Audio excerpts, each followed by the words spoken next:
कुंडली में जब दशा कोई भी शुरू होती है ना, तो हम ज्योतिषी के पास जाते हैं और कहते हैं कि आप मुझे ये बता दो कि इस दशा में सबसे ज़्यादा प्रॉब्लम मुझे क्या आएगी।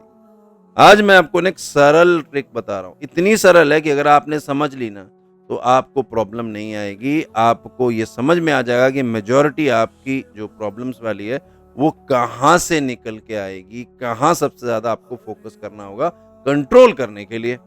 अब जैसे कि आप शुक्र की दशा में आ गए, तो आप ना अपनी कुंडली में ना कन्या राशि को देखिएगा।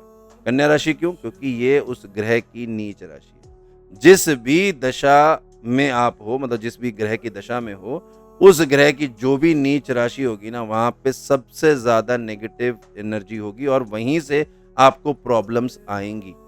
अब अगर कन्या राशि आप देखोगे, किसी का अगर पंचम भाव में है, तो बच्चों से रिलेटेड प्रॉब्लम आएगी, प्यार से रिलेटेड प्रॉब्लम आएगी, उसके करियर में उतार-चढ़ाव आएगा, प्रगति नहीं होगी। अगर वो गैम्बलिंग, सट्टेबाजी या स्पेकुलेटिव बिज़नेस जैसे शेयर मार्केट है, उसमें प्रॉब्लम आएगी क्योंकि पंचम भाव इसको भी दिखाता है। अगर सूर्य की दशा में हो, तो आपको तुला राशि देखना होगा। तुला राशि मान लो किसी की सप्तम भाव में है, तो डेफ़िनेटली उस सूर्य की पूरी दशा में उसको मैरिज से रिलेटेड प्रॉब्लम आएगी।